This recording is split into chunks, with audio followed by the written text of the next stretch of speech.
course, this is the COVID impact. And then in 23, we were in COVID recovery, and we also had an increase in the real estate tax, the meals tax, and we also had a pretty significant real estate assessment increase as well. So if we look at, another way to look at that is what is the trend? And if we go back to 2007, as we know, 2008 was sort of the last recessionary period. And we'll see that this trend line here is the city's average. If you just took an average of all these years, we're at about 3.9%. That's this trend line. And then you can see that we were up and then down and then kind of up, and then way up. Conversely, if we compare that to this CPI trend, the trend line looks pretty similar. So here is 2008. We were up, kind of goes along, and then we spike up in June of 22, or, you know, we compared to fiscal year 23. So we're sort of in this up area here. Who knows what happens, right? It's anyone's guess. We do know that as we look forward to 24, we look for that to level off some. So without tax increases, but just we're speaking of general growth, the green bar here is sort of an indicator that we expect those for the next few years for this to sort of level off. So we don't expect this sort of big general fund growth, but rather something that's a little more modest or more in line with what our average is. So this blue section here would roughly be the growth that we would anticipate from 24 to 28. And equating that to dollars, that would be, you know, 3 to 4% would be $7 to $8 million. If you kept with the school formula with the 40%, at $7 million, that would leave us some growth in the general fund of about just over $4 million at 4.2. And if we were to make it to $8 million, that would give us about $4.8 million of new expenses that we could add to the budget moving into 24. So how would we spend that, or what would we do with that? We wanted to take a look and discuss a few key drivers that we already know about.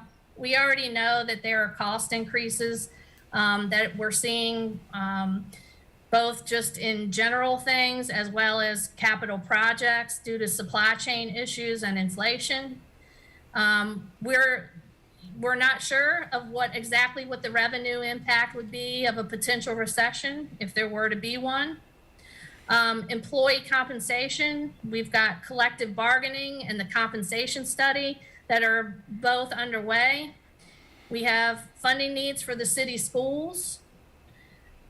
We also have the need to assess our ability to fund new requests from city departments.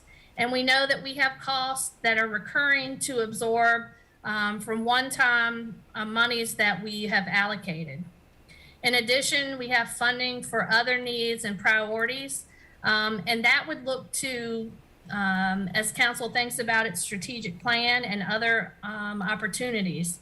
So any one of these on this list could easily eat up any new growth in the general fund. So as we move forward, we want to be intentional about where we would like to look for adding costs as we try to balance the budget. And that's the end of my formal presentation. We wanted to take this opportunity to use this however you want, to talk about big issues that perhaps maybe you see, debrief a little bit on the last budget process. What would you like to do differently? Is there additional information that would help you make decisions?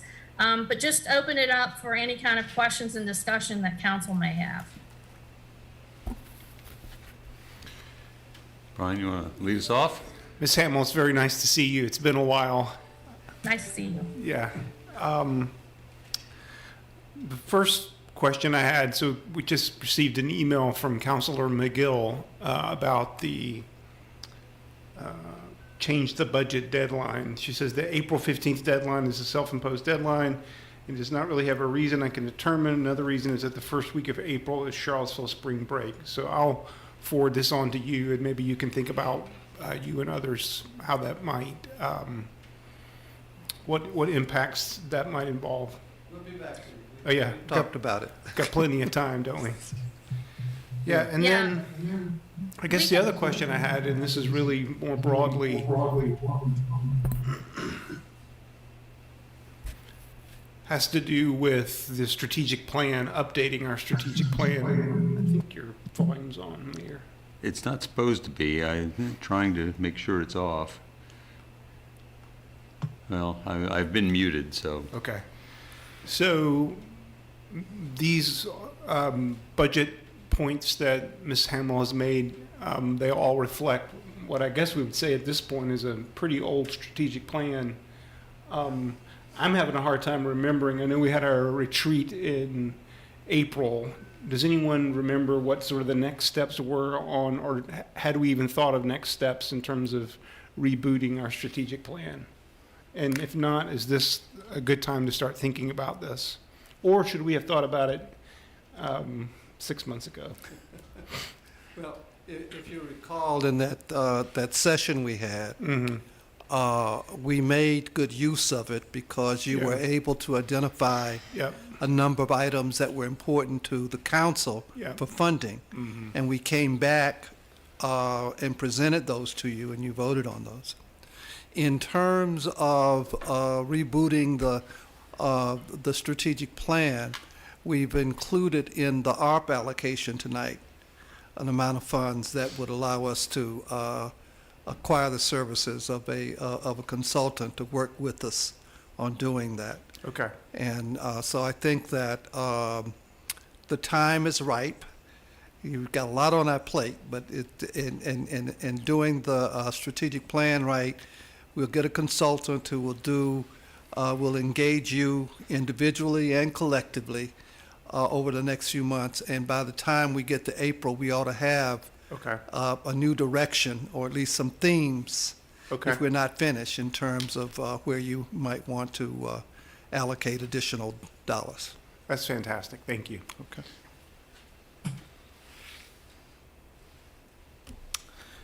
Yeah, thank you. I mean, I think it's good that we're even discussing it this early. I guess some more specific thoughts I had are in terms of things I'm thinking through of priorities is one, how do we get a dollar amount on what it's going to take to deal with the wage compression issues throughout the organization as part of the wage and compensation study?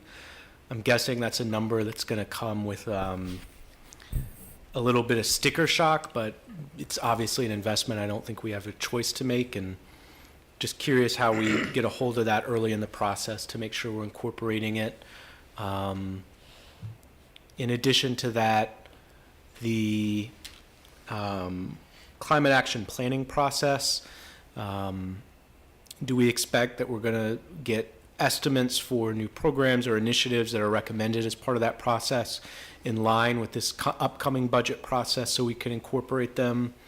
And finally, a discussion of how can we get our adopted affordable housing plan and that $10 million a year into a more stable place in terms of expectations of how we'll fund it at $10 million a year, which is what the plan calls for, rather than sort of trying to figure out each budget cycle whether we can do that or not.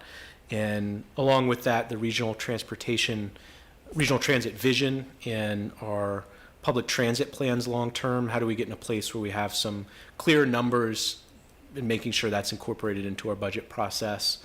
These are some of the specific big ticket items I'm thinking about. In terms of the process, I think it sounds like those public community forums, I think, will be very positive. Obviously, we couldn't do those with COVID, but I think that will be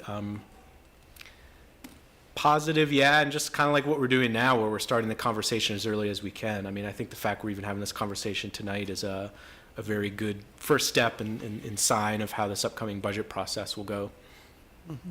Let me respond to a couple of items that you raised. One, with respect to wages for the employees, there are two drivers. One is the compensation study that is underway, and we're well into it now. We expect to be completed with that by the end of the year. That will tell us where we are compared to other jurisdictions in the region in terms of our salaries. It will define a competitiveness gap, and we have to decide within that where we want to be.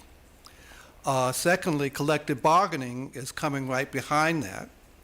We will be coming to you on August 15th with proposed collective bargaining ordinance.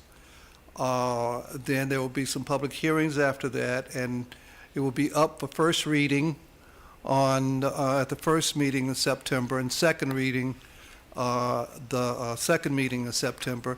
And we expect that there will be a push to begin to recognize collective bargaining units after that as we implement.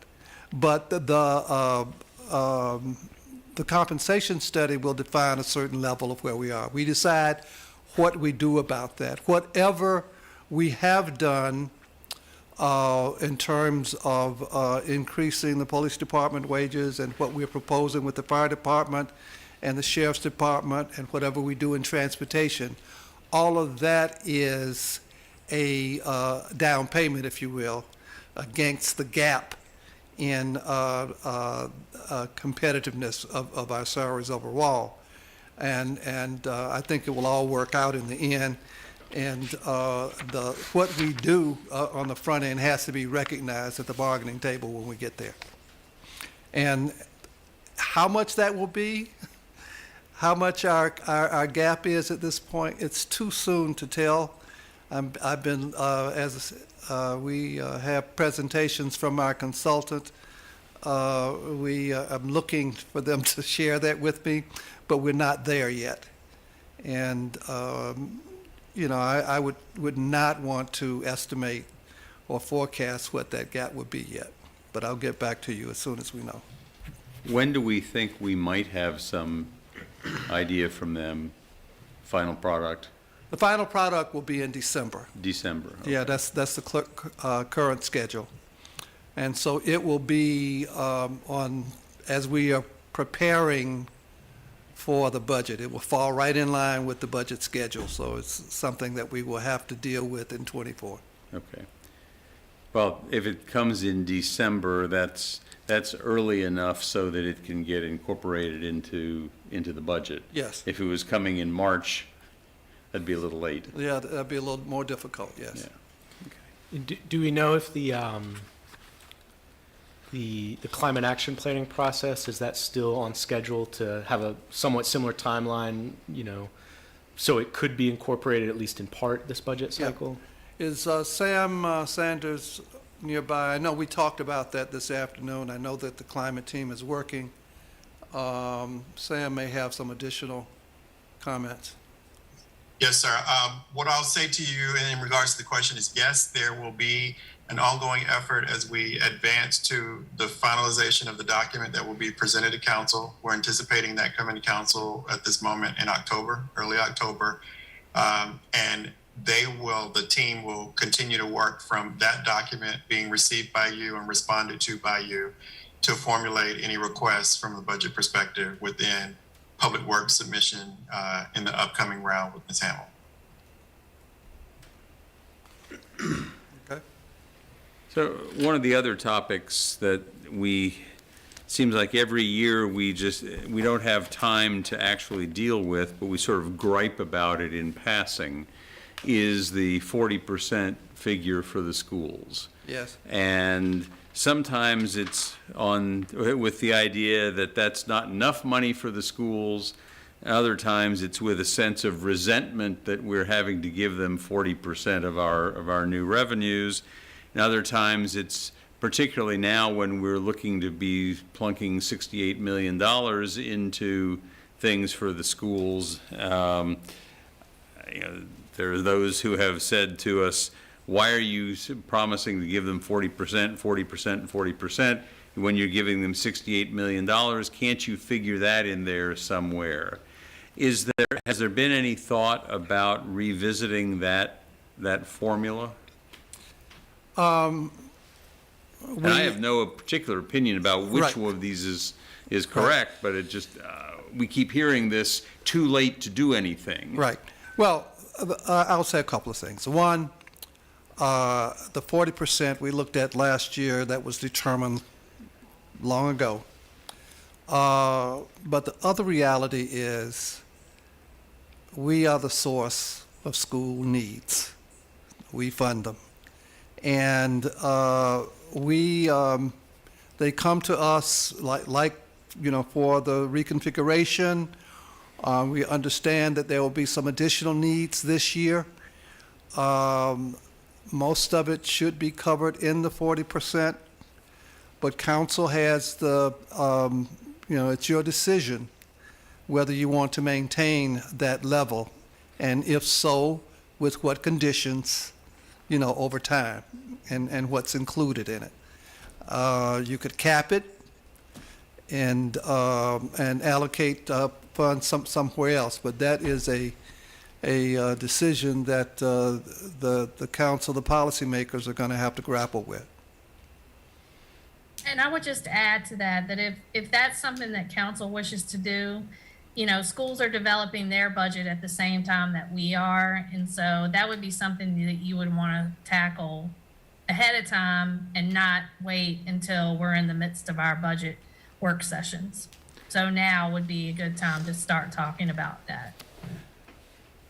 I'm not even sure how to begin that discussion, in part because I'm not familiar enough with how the original formula was derived a decade or so ago, and maybe at some point I should be looking through all of that old material.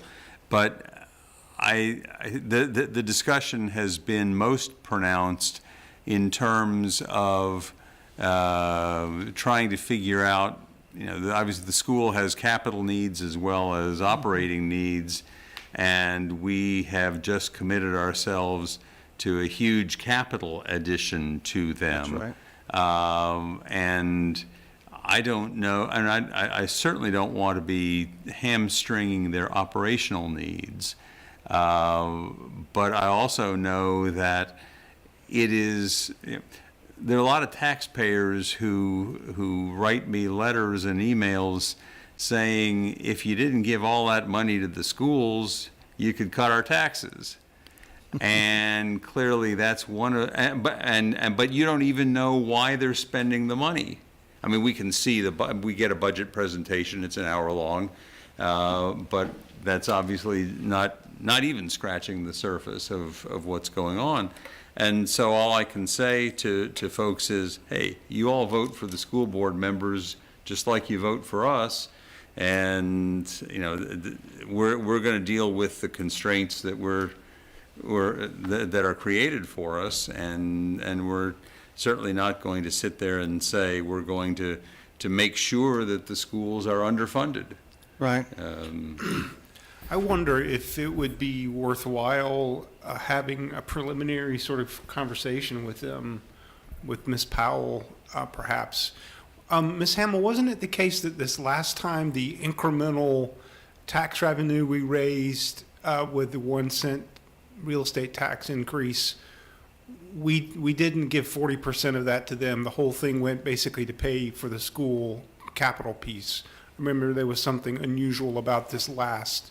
In the most recent budget, we had some arrangement where the revenue that we raised went specifically for the capital project. Am I remembering that right? You are. So I have a chart that I can share as well. And we did end up with the, because of the tax increase, the total contribution that went to schools was slightly less than the 40%. But to your point, we used some of that to put in the debt service fund to help fund the additional debt service that would be required for both the school project. If you remember that chart with the 3-year incremental increase by adding the 68 million. It's seared right and the here in my rest of the cerebellum. CIP. Yeah, I remember. Yeah. Yeah. Mr. Mayor, we will, with you having raised that issue, we'll tee this up for a deeper dive and come back with you, because I think as this would be a major change, and I'm certain that we all want to know, what the implications long-term will be, if there is a change in current policy. So we will, budget team, and we'll talk with schools as well. And at some point, the council probably should have that meeting with schools to discuss, an issue like this. So, be of one accord moving forward. What is the normal process in terms of when we meet with the school board? Is it almost always sort of the first part of the next year, or is there an earlier? Late January typically. Okay. Last week of January, first week of February. Is there value in meeting in the fall, perhaps? I don't know what their procedures are, whether they'd be far enough along. Okay. Because obviously there's the flow, in order to not be wasting each other's time, they've got things they've got to do first. Right. The question is, if we look at things and we say, we know that we're going to sort of project the same 3% increase in the general fund, that's going to work out to another $6 to $7 million, and they would probably get 40% of that. That's going to turn out to be roughly $3 million. So that's going to leave us $4 million if we don't raise taxes. Right. If we don't raise tax rates. Right.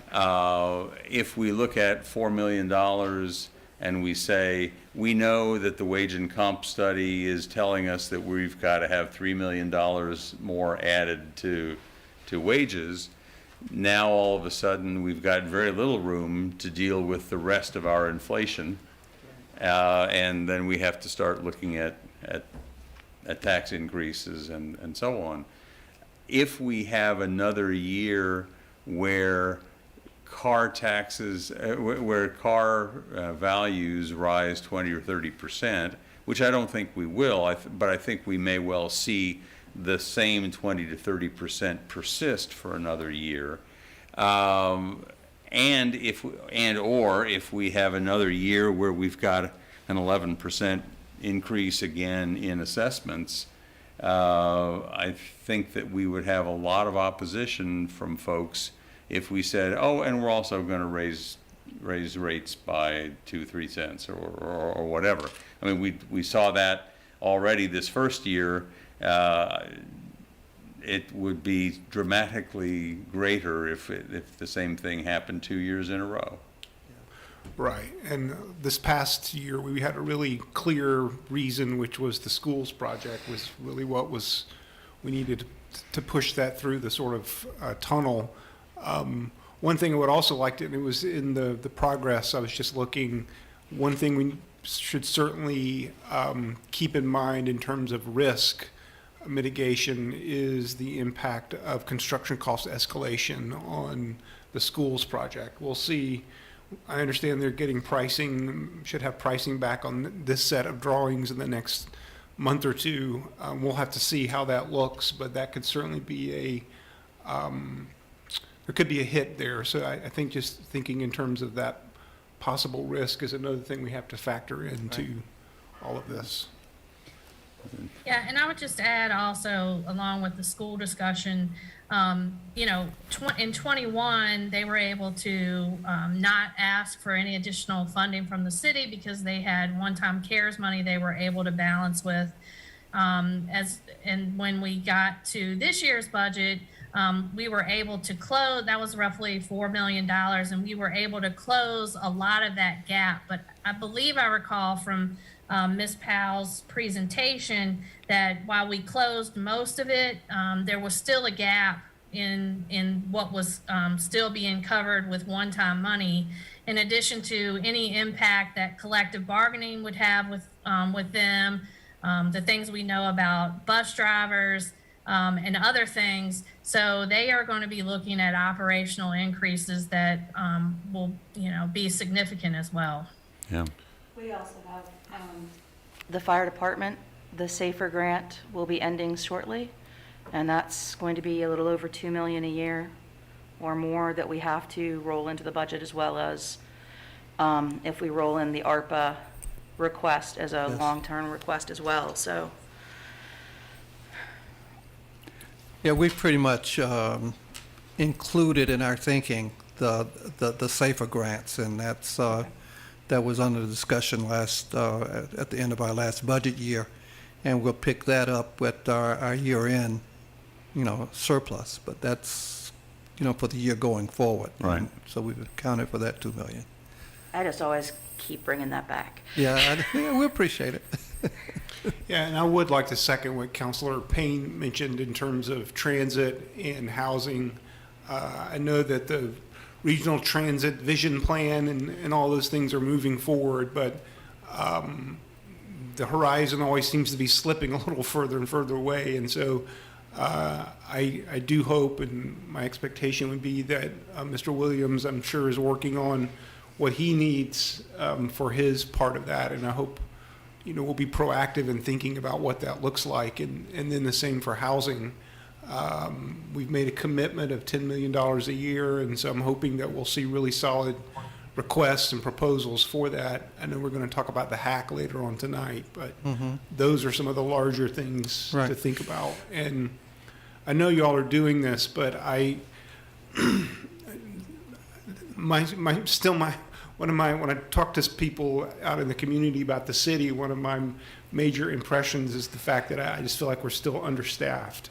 There's so much work to be done, and this community wants a lot of good work done, and it takes people to do that. And so I'm not saying go nuts in terms of requesting staffing, but I would just encourage people to think clearly and about what is it going to take to operationalize these things that we say we want as a city. And most of the time that's going to involve some people, or perhaps hiring a consultant, as the case may be. But anyway. Also, I've noticed in a lot of my conversations with people who are concerned about taxes and their tax rates in particular, that they want plenty of services, but they don't think that they think that city employees are overpaid. And I've tried to tell folks that having a good city staff is not going to be cheaper than having an underpaid city staff. Right. So, And as we saw their last meeting, we have some pretty serious compression issues already when we have somebody who's been is getting ready to retire and is making close to the same wage that somebody new coming in is. And those are very serious issues that partly the compensation study will help us sort through. And I think that in transportation particularly, we have a serious challenge there. We need more drivers, and we need to be more competitive with surrounding transportation agencies. So maybe some of our employees will come back, or we keep the ones that we have, and we're working on that. I've spent half the day today working with Sam and Mr. Williams discussing those issues, and we'll be coming forward with an approach to address that immediate issue. But then the long-term issue of financing of transportation, using the annual federal dollars that we get in a way that is beneficial to us, that's another part of the conversation that we have to have and need to work on in the coming weeks. And we're focused on it.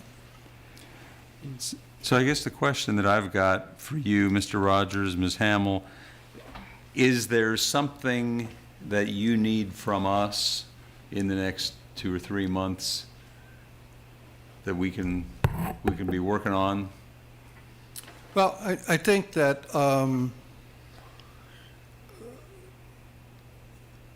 thinking, you've raised some issues here, and thinking deeper about this and what you want to see, like on affordable housing, we can try and make that commitment that you've been able to do over the last several years and continue that commitment. But what's your benchmarks? What does success look like in the application of those $2 million, to you? And how do we set that up in a way that it is successful going forward? In terms of regional transit, the long-term play is probably the discussion about a regional transit agency. And what are the dynamics that need to be in place for us to move that forward? It's been talked about a long time, but if the community is really in favor of, how do we move it forward? And what are the steps? And what's the timeline? What's the end game on it? Right, that's a really good point. And Lloyd, you're on the RTP, right? Yeah. Yeah, we're both on. Sorry, we're on some different things, but the Regional Transit Partnership, and that is itself another study that's ongoing in terms of governance.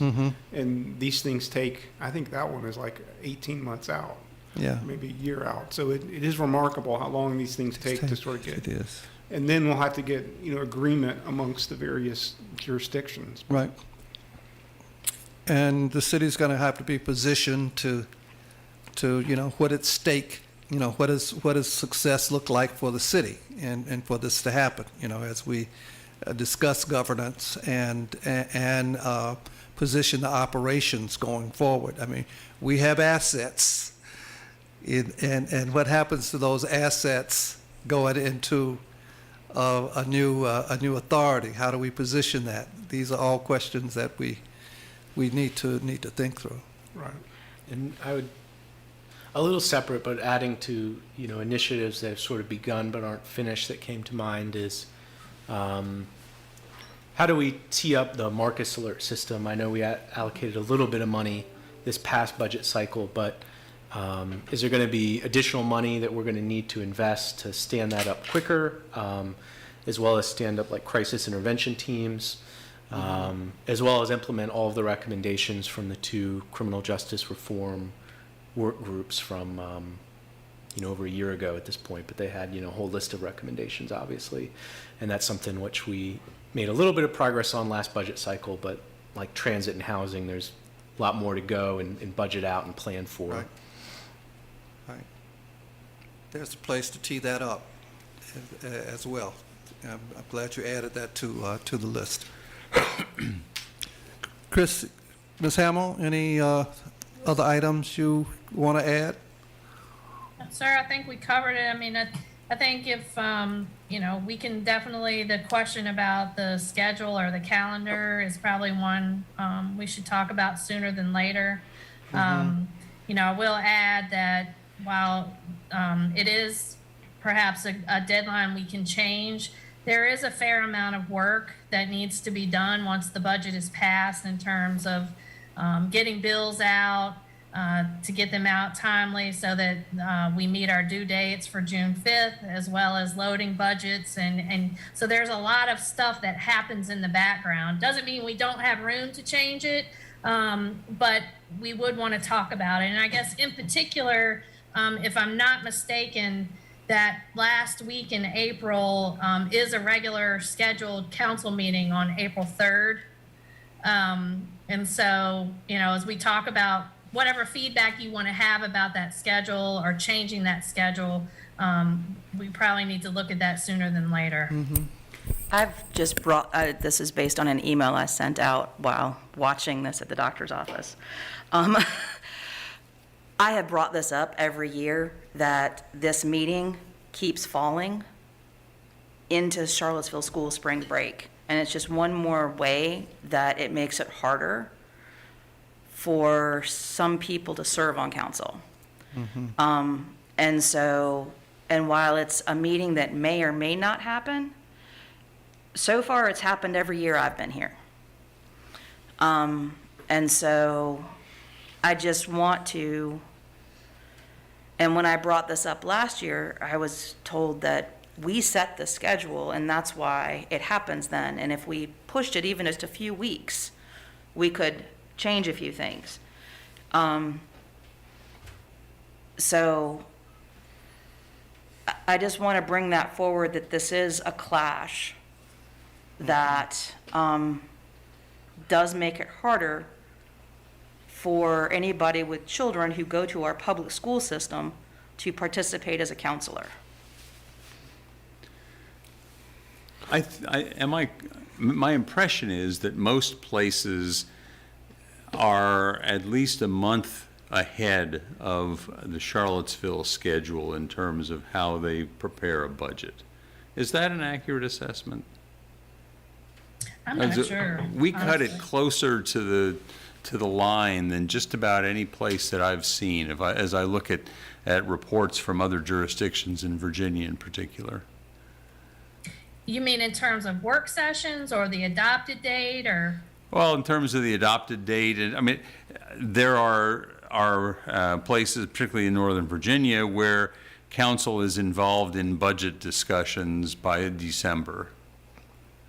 They're not waiting until February or March.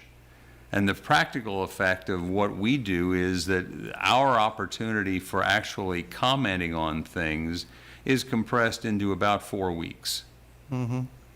And there are a couple of meetings in the meantime, and people have been having public comments, talking about things, in many cases talking about a budget that hasn't been produced yet. We have very little opportunity for the public to react to the city manager's budget, and for us then to ponder in any meaningful way any changes we might wish to make to the city manager's budget.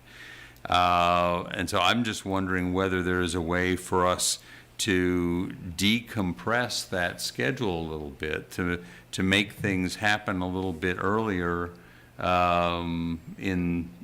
instead of having the city manager's budget come out the first week in March, maybe it comes out the first week in February. And then we can have our discussion about what we want to do before spring break, not after. Recognizing that if we get much beyond April 15th, as Ms. Hamill noted, there are all kinds of problems for the tax folks in getting out the tax bills. Unless we want to take the position as we did in 2020, that we were going to set the amount of the revenues, and we would sort out the expenditure side by June. That's not really a good way to do it. We kind of had to do it in COVID times, but I'm not sure it's a model we want to emulate, on purpose anyway. Well, having heard your concern, Ms. Hamill and I and the staff will go back and look at it and see what,